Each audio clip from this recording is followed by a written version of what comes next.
Mnogo smo govorili o uzgoju mrkve, prihrani i održavanju nasada.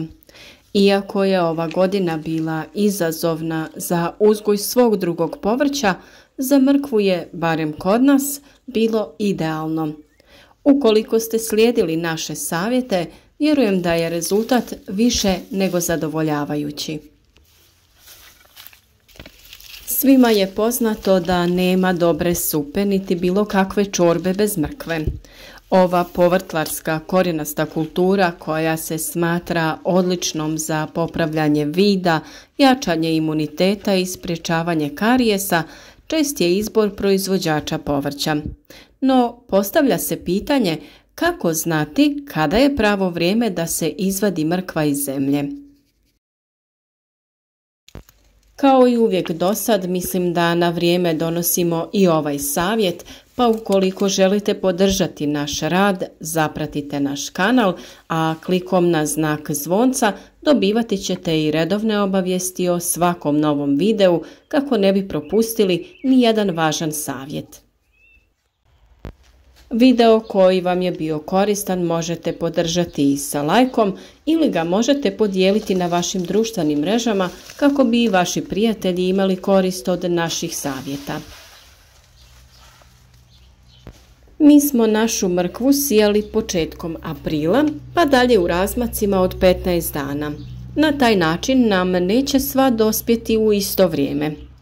Jednu smo odmah konzumirali, dok smo drugu vadili i spremali od nje različite zimnice. U pravo vrijeme smo ju prorijedili, tako da smo dobili poprilično ujednačene i zdrave korijene mrkve. Ono što je svakako preporučljivo kao sljedeći korak nakon prorjeđivanja jeste malčiranje mrkve.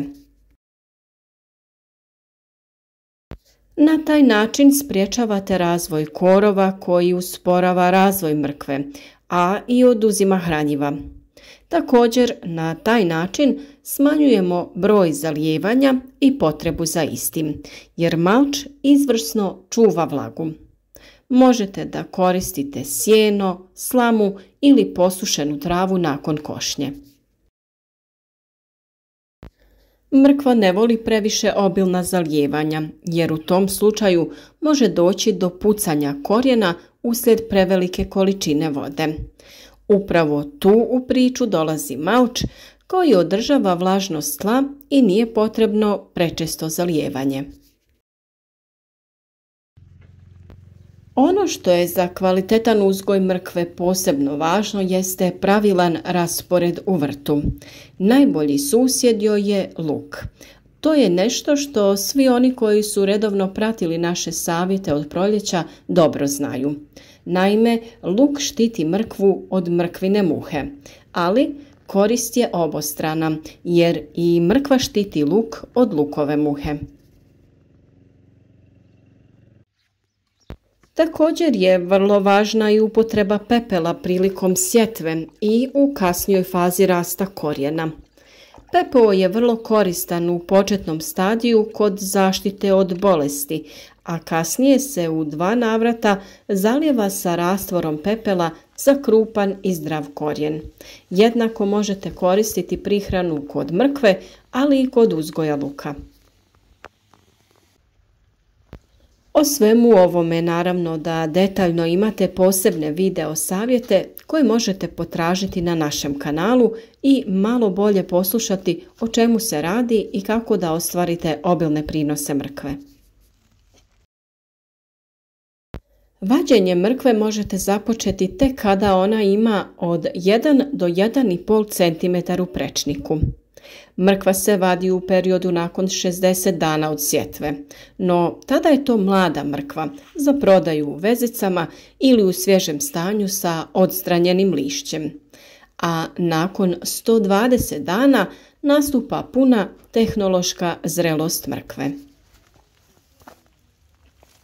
Znate da je nastupila puna tehnološka zrelost kada se vanjski listovi u lisnoj rozeti osuše, požute i fiziološki odumiru. To znači da je izvršen transport hranjivih materija iz listova u zadebljali korijen. Upravo ta mrkva je pogodna za duže čuvanje.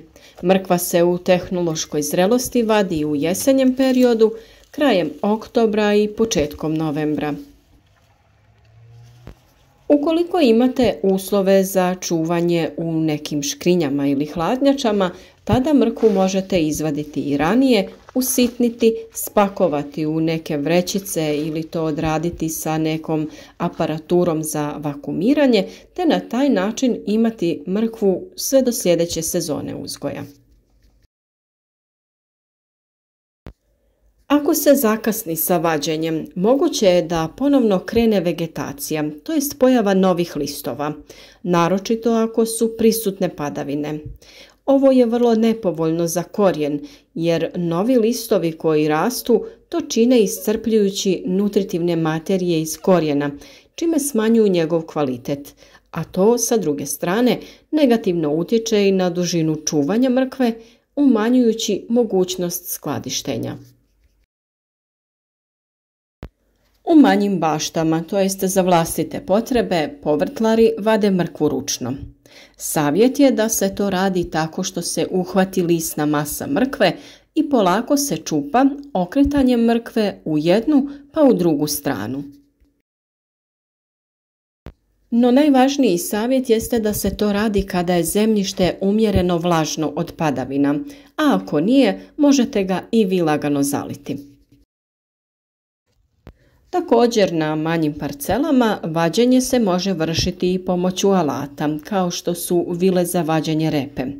Vadi se i namjenskim vadilicama, ali je prethodno potrebno odstraniti lišće.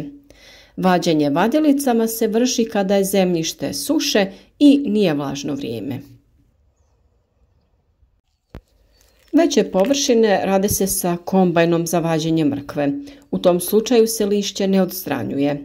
A kada se ne posjeduje navedena mehanizacija, mrkva se vadi pomoću jednobraznog pluga, kome se skinu plužne daske.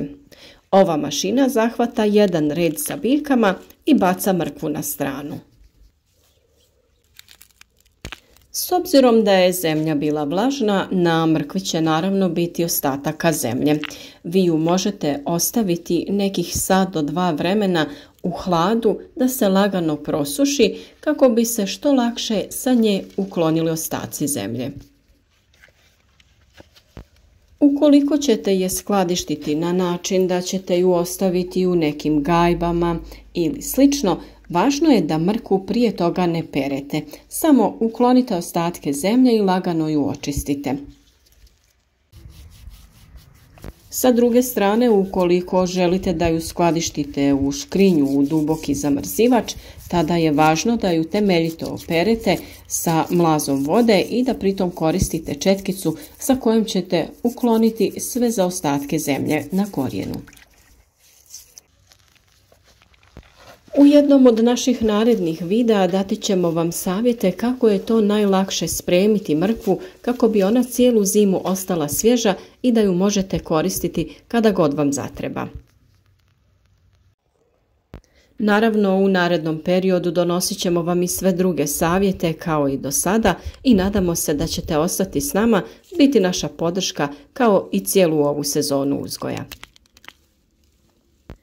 Iako nam se približava jesen, mnogo je poslova koje trebamo obavljati u našem vrtu, također ćete od nas dobiti i savjete kako da održavate vaše voćke i još mnogo toga. Svi vaši komentari ispod naših videa mnogo nam znače, a vjerujem da su i vama korisni naši odgovori kada postavite pitanje koje vam je važno u uzgoju biljaka. Zato se nadamo da ćete i u narednom periodu da nam pišete, postavljate vaša pitanja ili date prijedlog koju temu da obradimo u jednom od narednih videa.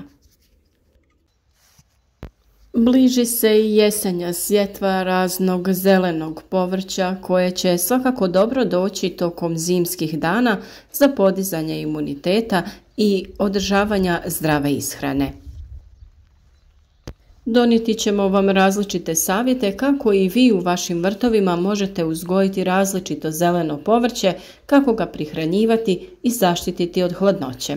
Nadamo se da ćete i u narednom periodu biti sa nama.